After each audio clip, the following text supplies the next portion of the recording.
Good evening. I'm Rabbi Ed Feinstein. This is Valley Beth Shalom Live and online, and welcome to the Rabbi's Study. This evening, it is our privilege to spend some time with a very dear friend, Professor Marc Dollinger, who holds the Goldman Chair in Jewish Studies and Social Responsibility at San Francisco State University. And in addition, has been a very close and dear friend. Our families have been very close for many, many years. Professor Dollinger, it's a delight to have you here. You have written a great deal about Jews and African Americans, Jews and the Black experience in America. Tonight, we are all fraught. We are all filled with fear and a sense of bewilderment and a sense of wonderment about what's going on. Why don't we begin with that? From your historical perspective, Marc, what's going on? Yeah, I'll open with, these are scary, scary times. They are profound. They are generational, and I'll just share something personal.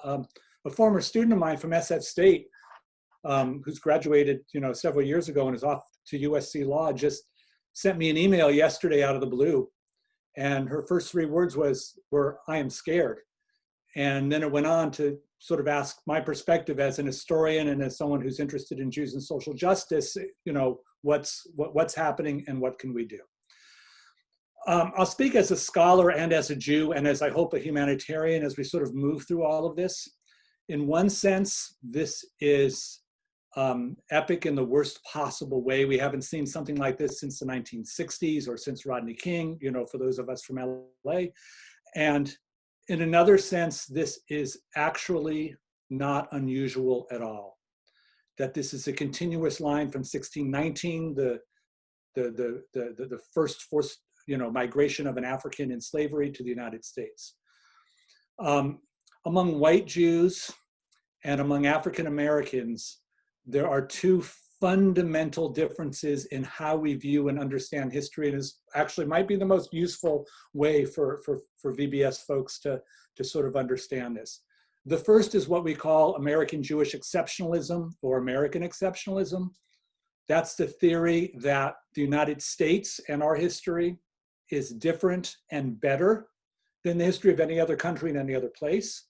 And the American Jewish exceptionalism version says it has never been better for Jews than in the United States. I mean, we can make an argument since 1948 with the creation of Israel, but if you look at the thousands of years of Jewish history, this is something that's really good. We also have this general idea in history that those who forget the past are condemned to repeat it.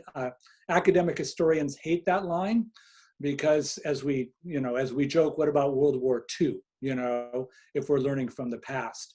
It's what's called a progressive view of history. That is that every generation learns from the mistakes of its predecessors and builds a better place, and we're moving on a slope towards utopia or towards the Messiah, right?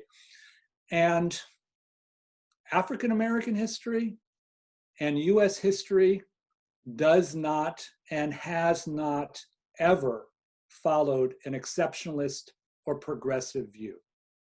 It has been slavery, racism, white supremacy in a systemic way, viewed over the centuries in different modalities, but a constant. And the frustration and the anger and the fear that we're seeing in the streets of America is in one sense merely today's manifestation. And if I can just sort of add one more piece to this, which I opened the Black Power book on. I was raised in LA in the 1970s. And when I grew up, I knew what a racist was. At least I learned when I learned about King and Heschel and the Civil Rights Movement, that a racist is a member of the KKK, or a Southern white segregationist bigot, Bull Connor, or somebody who supports the water hoses on civil rights protesters, or someone who didn't support the Civil Rights Act of 1964 or the Voting Rights Act of 1965. And I felt pretty good that since I was not on the side of the KKK, and since I was a Jew and understood what it was like to face anti-Semitism, that I was not a racist. What we learned as early as the 1960s with President Lyndon Johnson and the Great Society and the Kerner Commission report, which came out in that era, was that that was actually the easy part of racism. The racism we could see written into laws, the racism we could see so starkly on our TV screens.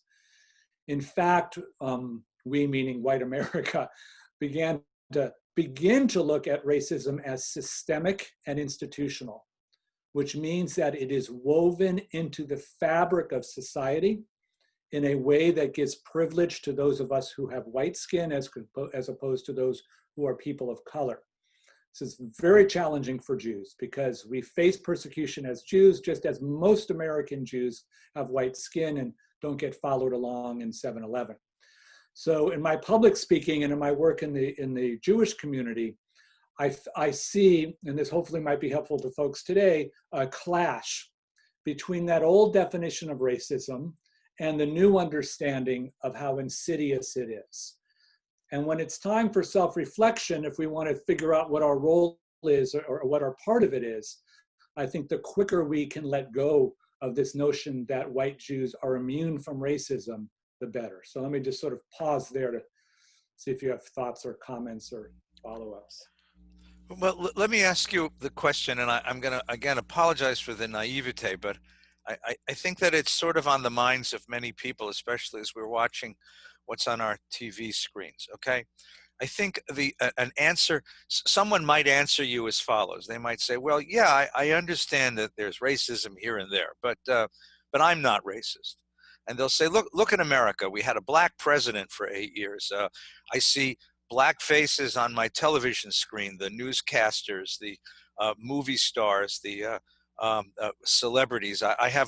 There's a black family or several families of color moving into my upper middle class neighborhood. Yeah, there's racism, but when you talk about systemic racism, tell me what that means. Tell me where I see that if I wanted to open my eyes and really see it. What are these people really arguing about? Okay, so thank you. Let's look at healthcare.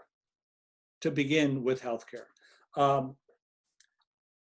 White supremacy and institutional racism creates a healthcare system where if you have money and privilege and access and can pick up the phone and call somebody who knows somebody who can get you into UCLA, then you have the privilege and you can enjoy the top rate healthcare.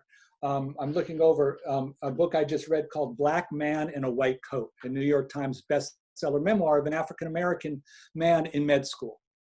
And he dives right into the question you're asking as he at Duke Med School goes out to the Deep South to work in clinics that service low-income African-American clients in a system which is entirely different than the healthcare that most of us living in LA would be able to get. Related to that is our education system. We have public education for all, free public education, yet we have a two-tiered system of where the white kids go and where the students of color go. In LA and California, we had Prop 13, which was supposed to be a leveler. And I can tell you where I grew up in Palos Verdes Unified School District, the parents just kicked in when Prop 13 came in order to support. My kids went to Jewish day school. I was board president of 2 Jewish day schools, which was also another place that white Jews with money to spend were able to go to escape what they saw as the decreasing quality of public education. So on one sense, when we see that there are African Americans and people of color achieving power, and President Obama, of course, is the best sense, those can almost be the exceptions that define the rule. And the rule is, as long as the systems by which economic impoverishment, health, and education are dictated more by the color of one's skin than by one's intelligence, let's say with education, the more we're going to perpetuate what Johnson's administration called the cycle of poverty, generation after generation. Frederick Douglass in 1857 said, "Power concedes nothing without a demand. It never did, and it never will." And once the system is created as it is, to try to undo that is ferocious. Your recent book on Black Power and the Jew and American Jews tries to unravel the real history of the relationship between our communities. So let's turn to that. You argue in the book that we are possessed of a certain myth, and the myth of Jewish history and Jewish and Black relations in America is that once upon a time there was a golden age when Martin Luther King and Abraham Heschel marched arm in arm, and American Jews upheld the cause of civil rights. And then with the rise of Black power in the late 60s, early 70s, Jews were pushed out, and the Black community turned from an ally into an enemy with voices such as Louis Farrakhan. And the communities have been fraught. The relationship has been fraught since then. And you try to undo that myth. So tell us that story. What is the real story of Jews and African Americans in America? And what do we learn from that story? Yeah, thank you. So I'll just start with my thesis, and I'll be bold and provocative given the day which we are in. And I've begun to follow an overarching thesis about Jews and the civil rights movement, and it goes like this.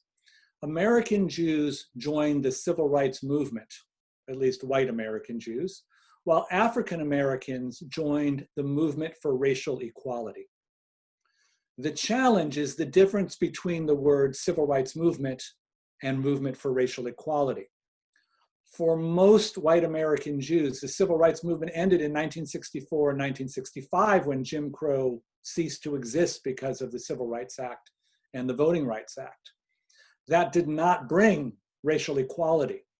And in fact, the next stage of the movement began only after 1965. And here we see a wholesale retreat of white liberal Jews from that movement when Black militancy, Black power, Black anti-Semitism, Black anti-Zionism came to the fore. What we see today, literally today, is the legacy of that moment in the mid-1960s, of that split, when many in the African American community saw white liberals, and in this case Jewish liberals, as interested in merely the legal aspects of what King and Heschel were trying to do, and not to get at the heart or the essence of the institutional racism in America.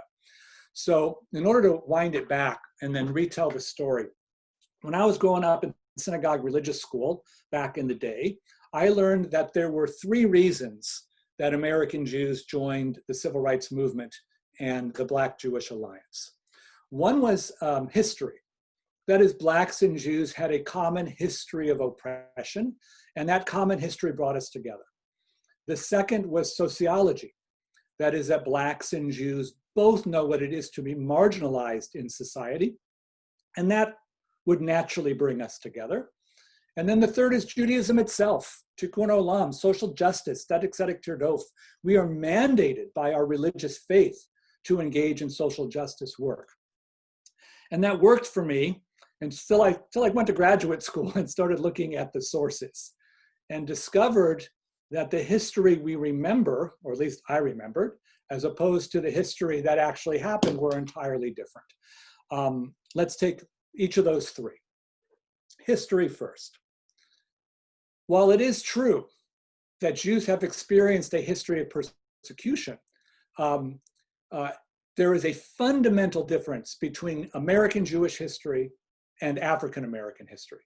As one of my colleagues, a scholar of sociology of race, an African American professor who is very involved in Black Jewish relations, said to me, if I hear another Jewish person tell me that they know what it's like to be a Black man in America, because they too were slaves in the land of Egypt, I'm gonna scream. And we gotta let go of that, right? We have to let go of the idea that as Jews living in 21st century America, that we can relate to an African American history. The second is a sociology argument. And Eric Goldstein at Emory University, in his path-breaking book called The Price of Whiteness, on Jews and whiteness and racial composition, argued that Jews only went into the civil rights movement after Jews had made it into middle-class America, after they were be considered white, which was the 1950s. The time, if we were motivated by sociology, by marginalization, to help blacks would have been, 1880 to 1920, when the big migration came, when we were the most vulnerable and the most susceptible to anti-Semitism. In fact, we only were willing and able to risk helping African Americans when we had achieved whiteness in America. And then the third argument, which is the Judaism argument, if Judaism mandates support for civil rights in African Americans, then we would imagine that those Jews for whom halakha, Jewish law, is normative in their lives, would be the ones leading. And the Orthodox movement, even the modern Orthodox movement, has been all but absent from this kind of social justice work. Conservative movement, of course, Rabbi Heschel most famously. That said, he was all but purged by his seminary for engaging in what was not considered a Jewish thing. The Reform movement was the most active of the denominations, but to be perfectly frank, most of the young Jews who went to the South were not going as part of Jewish organizations. Maybe their Jewishness motivated them in other ways, but since I have tenure, I'll tell you, a lot of them were socialists or even communists. And for them, religion and Judaism was the opposite. So what I learned when I started to do the scholarship was there's a difference between history, what happened, and historical memory, what we remember what happened. Because we tend to remember selectively, and we tend to put our little spin on what we have. So what I did with the current book, with the Black Power book, I was actually interested in the Jewish ethnic religious revival of the late 1960s and the 1970s. It was a bit of my own story growing up. I wanted to learn about the Soviet Jewry movement. I wanted to learn about the rise of American Zionism after the Six-Day War. I became a lot more religiously traditional than my parents were in that era, and a lot of my friends, got kosher when our parents weren't. I wanted to learn about that. So as I dove into the 1970s in the sources, it kept drawing me back to the mid-1960s. And I was shocked to discover mainstream, national, middle-aged, white, male Jewish leaders saying good things about the Black Power movement. It made no sense to me at all that anyone in this period would have anything nice to say about anti-Semites. And needless to say, the leaders of national Jewish organizations who I thought would be as far conservative on these issues as you could find. And the more I read, the more I realized that these communal leaders understood that even though there was Black anti-Semitism and Black anti-Zionism, that American Jews in their privilege were not really threatened, even by someone like Malcolm X or later Farrakhan. And not only were Jews not threatened, that the rise of Black militancy gave an opportunity for American Jews to emulate their own public identities. So I argue that the Soviet Jewry movement would not have happened were it not for Black Power. Because if Soviet Jewry was about, making an anti-communist argument with the United States Senate, which is what they did with Jackson Vanik, if folks remember that, if the idea was we're going to get support of the US Senate and the Congress for Soviet Jews because they're anti-communist, they should have done that in the mid-1950s at the height of McCarthyism, because that's the time at which anti-communism was its most intense. But in the mid-1950s, most suburban white American Jews were not interested in going into the streets and demonstrating for their Jewishness. The Soviet Jewry movement nationalizes and goes public only in 1964, 10 years after history tells us it should have happened. And if we look at the fact that 1/3 of the Soviet Jewry activists were trained in the civil rights movement. And in the mid-1960s, with the rise of Black militancy and the notion that whites can't be in charge of Black organizations, a whole bunch of these white progressive Jews said, okay, if we're not going to fight for Black rights in America, we'll fight for Jewish rights in the Soviet Union. And I drew a parallel back and forth between them. And then I've even got a Reform rabbi who says that the reform movement should create yeshivot, traditional houses of Jewish learning, and they should model their yeshiva after what the Afrocentric movement is doing to try to teach young African-American children about their African roots. I'm in the Department of Jewish Studies. I argue that Jewish studies would not have emerged on university campuses if it were not for the rise of Black studies and Black nationalism and demands from African-American students and faculty that their stories be told. So the irony of the thesis is, while I acknowledge that in the mid-1960s, Blacks and Jews split, I am arguing that they actually came together in a newfound alliance where they were paralleling each other with this nationalist approach to their ethnic and religious roots, even though they were no longer marching arm in arm like Heschel and King. So you'll forgive me for challenging not the thesis, but let me put it this way, the social role of the scholar. That in some ways, the myth that we held before, which you've acknowledged is not, you proved to us is not historical, in some ways maybe it's a better founding myth, because it puts us in a position of being able to say, we were once allies, we can be allies again. And, you know, yes, it's true that our experience doesn't in any way parallel the institutional racism suffered by African Americans, but at least the myth of Heschel and of Goodman and Schwerner and Cheney, you know, these kinds of mythical forms give us a way of reaching across the lines of our ethnic identity and forming social justice alliances. So where does your thesis put us now in terms of building those alliances? Well, thank you. So first, let me talk about mythology. Myth is truth. Even as we have this historical memory, which has invented a past that didn't actually exist, the fact that we believe it exists, then actually it exists because it's real. And when we act on a falsehood, the action is still an action. Here's the problem. It is received, at least in my experience, as disrespectful from communities of color. When one has lived an entire life and generations on the margins, and Kareem Abdul-Jabbar just put out an op-ed, which I saw a quick excerpt of it, and I just highly recommend it to everybody to get a sense from his perspective. And he is as privileged a Black man as you can have, and he so powerfully describes what it is to try to look through the haze of racism to see America. That when white folk, and in this case I'll count, you know, white Jewish folk, come up with the mythology of the interracial relationship, it erases, if not undermines, the truth and reality of the experience of people of color.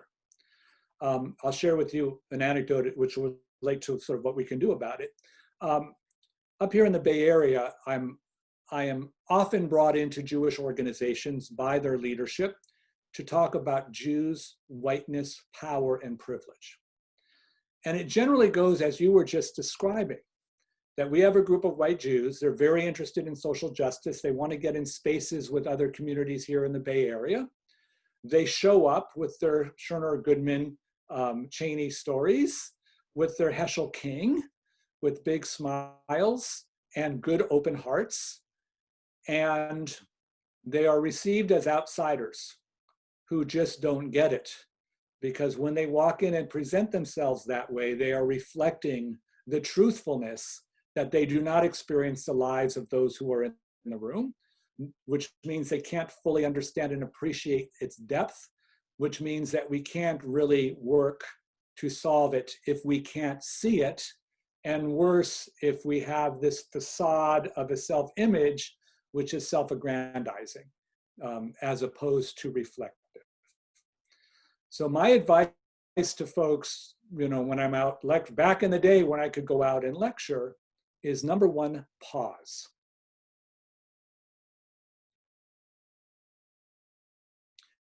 And take a deep breath and out. It is a very charged and triggering issue. for everyone, and even sort of white Jewish liberals who are interested in helping. And then the second thing is to self-reflect, which is embrace the idea that everything we thought was true isn't, just for the sake of being in that space at that time, and listen with a full heart to what you are hearing. And it's in sociology, a lot of categories. One is called white fragility. This is the idea that white people are very fragile when they get criticized on issues of race. And the first thing, if you get pushed back in one of these spaces, is not to push right back again and to start to have a fight, right? The second thing is to be in relationship. And this is something I know that VBS is very good with and other Jewish organizations. It's actually not enough to pick up the phone and make a phone call once, or to do it when America is on fire. Trust, goodwill, and a sense that each of us have each other's back in a real way is done through the creation of long-lasting relationships. And this is where the faith community does very well, in that VBS can link itself up with leaders in communities of color all the time, when things are good and when things aren't good. I'll share with you just a heartwarming and powerful example. I live in San Rafael up here in Marin County, and our synagogue and our day school is across, and our JCC is across the street from an elementary school with a 95% Latino population. It's a low-income students of color. And Rabbi Michael Lizak, when he was our rabbi, was very concerned that we never crossed the street. Now, cross the street is a metaphor, like move to a different place, but he meant it literally. It was 25 feet away, a low-income school of color and the Marin County Jewish Community Campus. And he brought the principal, Juan Rodriguez, from the school to the synagogue to speak. And the two of them created a long-lasting relationship, which on the one hand had our synagogue kids and our day school kids and the JCC reaching out. All right, now there's a problem here, right? Because we already have a power imbalance, because we got the white Jewish kids on one side of the street going to help the Latino kids on the other side of the street. And as helpful and nice as that is, it's also really bad, because it reinforces the existing structure. When we had the JCCs and Jewish institutions receiving those bomb threats a couple years ago, Mr. Rodriguez, worked with the entire school to make signs of support for Jews. And he marched 500 Latino kids across the street. And they emptied our day school and the JCC, and we all met on the athletic field and sang songs in English and Hebrew and Spanish. And when that day happened, we achieved a relationship, which was based on the idea that we're all B'Tselem Elohim, in the image of God, we're all equal, and we will all watch each other when each other needs to be watched. So that, to me, is the ideal of where white allies can be. And it takes humility and time and work. I appreciate that. It's a beautiful story. I want to just ask one more follow-up from this part of their conversation. And that has to do with what you mentioned with Eric Goldstein's book on whiteness, and the idea that at one point Jews weren't white. This is an idea that I think most Jews who haven't read this or studied this find like astonishing. Like, look, I'm white. I mean, give us just a précis of that idea and what its implications are. That there was a moment when we weren't, and then there was a moment when we were, and it changed our whole social position in the American landscape. All right, so the fancy part of it is called the social construction of race. That's the academic term. What it fundamentally means is who is white and who isn't white is not actually a function of our skin color. It's a function on whatever, society says. For example, if you were Irish in the 1840s and you immigrated to, let's say, Boston, and your skin was as white as it could be, you were actually called the Black Irish.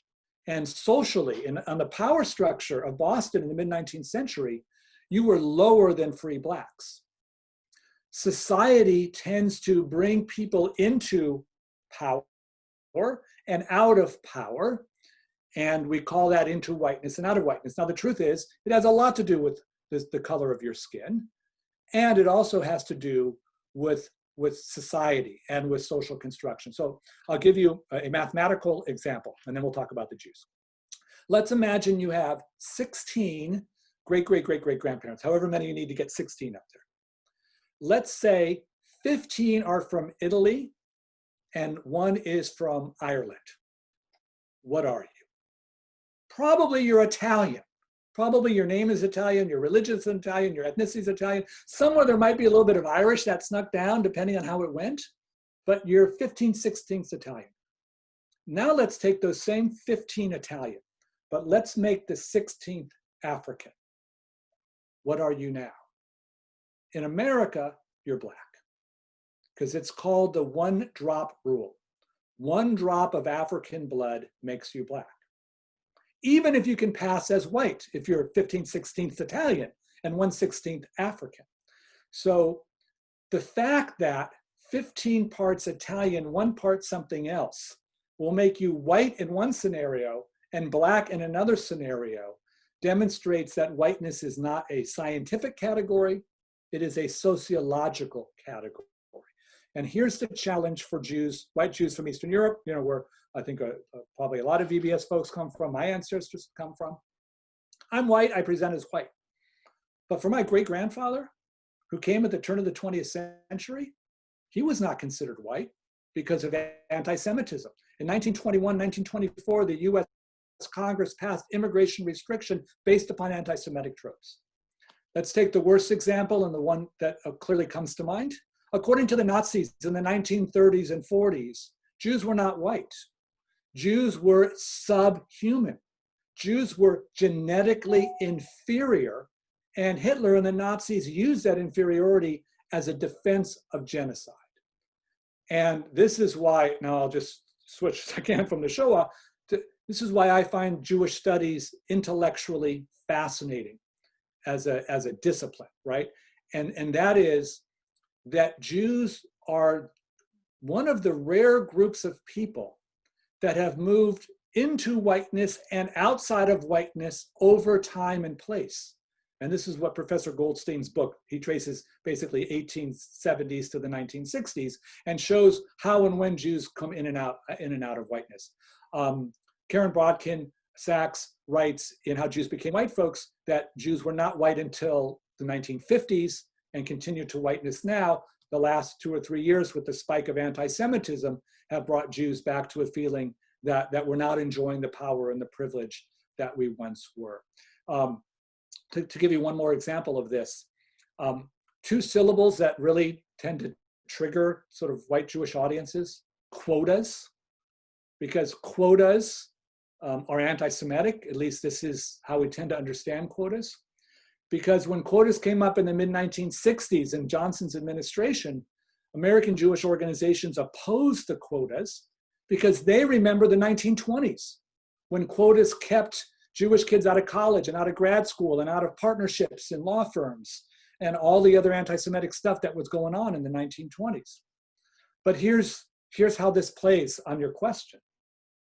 In the 1920s, quotas were written to keep white people in power and to keep non-white communities on the margins. That's why Jews didn't like it, because they weren't white. But when Lyndon Johnson put quotas in after affirmative action in the 60s, he did it in order to bring marginalized communities into the center, and if anything, to disempower whites. So if you were a white Protestant in the 1920s, you loved quotas, but you hated them in the 60s. If you were a self-interested African-American, you hated them in the 20s, you loved them in the 60s. I think American Jews are the only group that hated them both times, because something happened between the 20s and the 60s. Jews went from being marginal and not white to becoming white.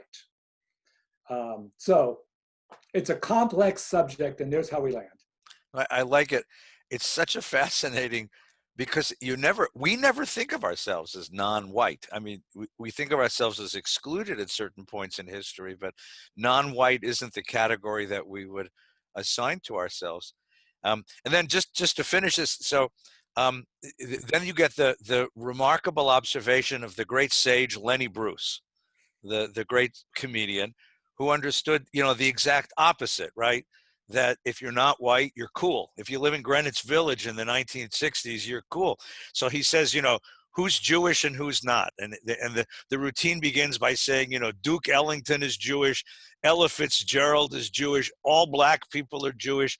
Anyone who lives in New York is Jewish, even if you're Italian. And if you live in Nebraska or Kansas, you're Goyish, even if you're Jewish. It's what is it? Jello is Jewish and Jello's Goyish. Right. Right. Yeah. It's great stuff. I want to, before we conclude, you've been involved in another remarkable struggle. And I think it's really important. I want to introduce you to the community in this way as well. Talking about Jewish kids on the San Francisco State campus, the BDS movement, and the anti-Semitism that a lot of Jewish students have met. And this has become a model not just for your own campus, but it's become a model for campuses across the country. So give us that story. What happened? How did it resolve itself? I know there was a court order at one point. And where are you now? Wow, okay, thank you. In the hours we have left.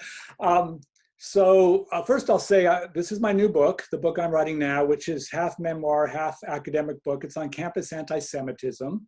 The first half is Pasadena City College, when we were still living in LA and coming to VBS, a campus in a right-wing community with an anti-Semitic episode that ultimately caused Marcy and me and Rivi and Shana to move up here. And then the second half is SF State, which is a leftist campus and an anti-Semitic incident, which took 3 years as well to struggle through. So first I want to say that my experience at SF State is atypical and unusual. It's quite dramatic, and I don't want it to be normalized.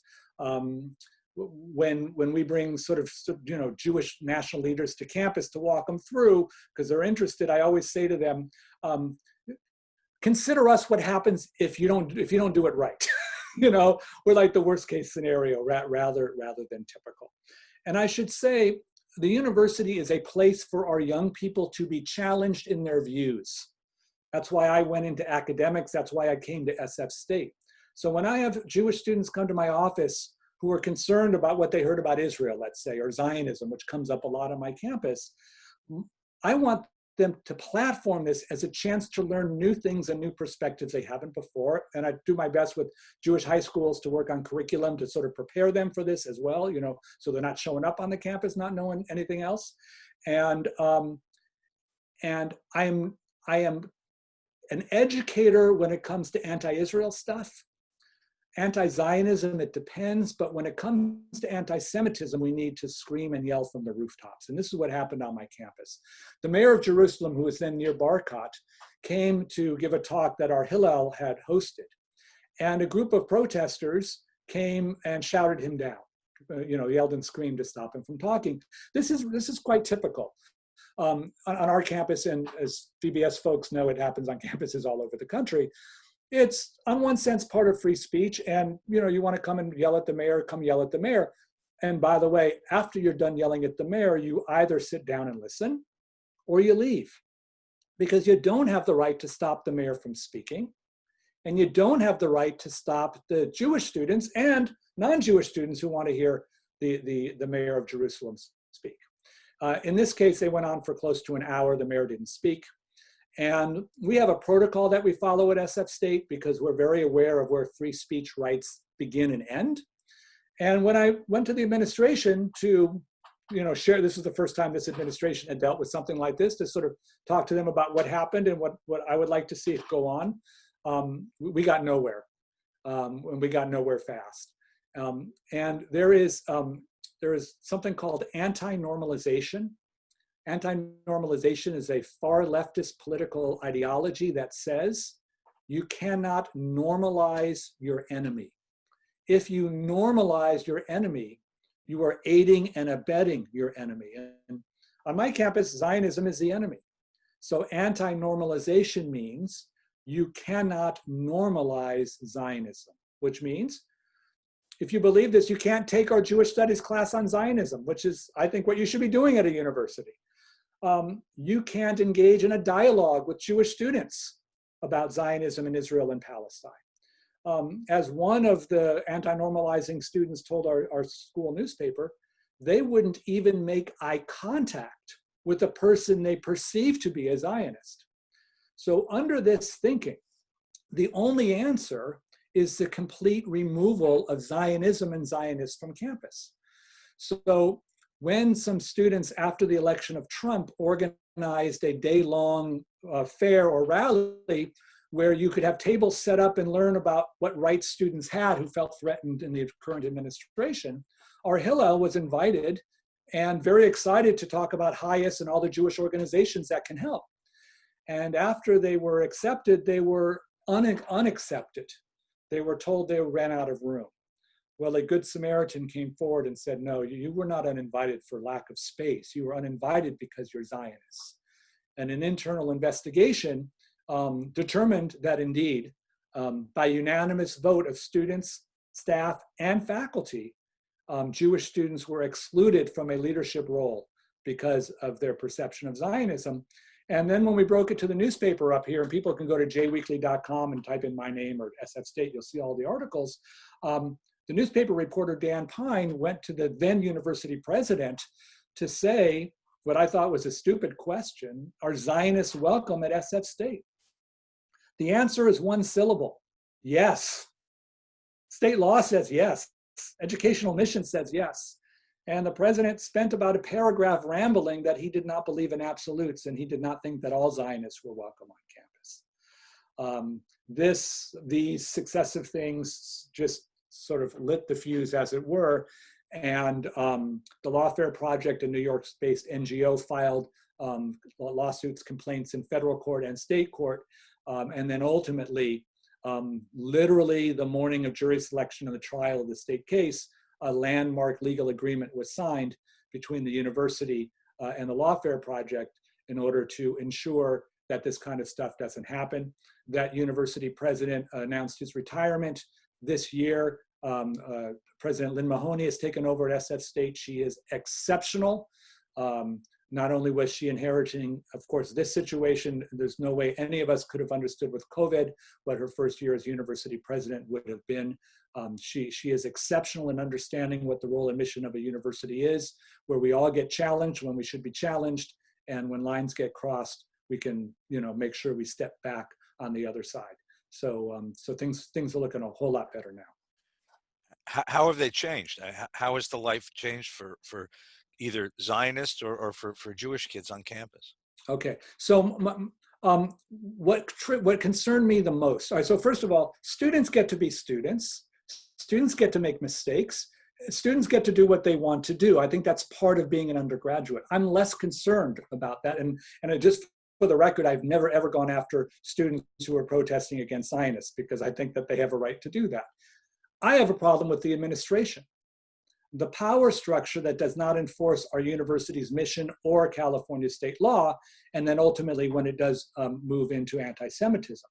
So as soon as our university administration and president refuse to make public statements on any of this stuff, and then goes to the newspaper and sort of announces that not all Zionists are welcome, we began to see that the campus was chalked, and I won't say the F word here, but they put the F word Zionists and the F word Hillel. And Jewish students were getting confronted and chased on campus. And while this was done by whomever did it, and they need to be held accountable, I believe that the senior administration created the climate by which those students felt that they would be backed by the administration for doing it.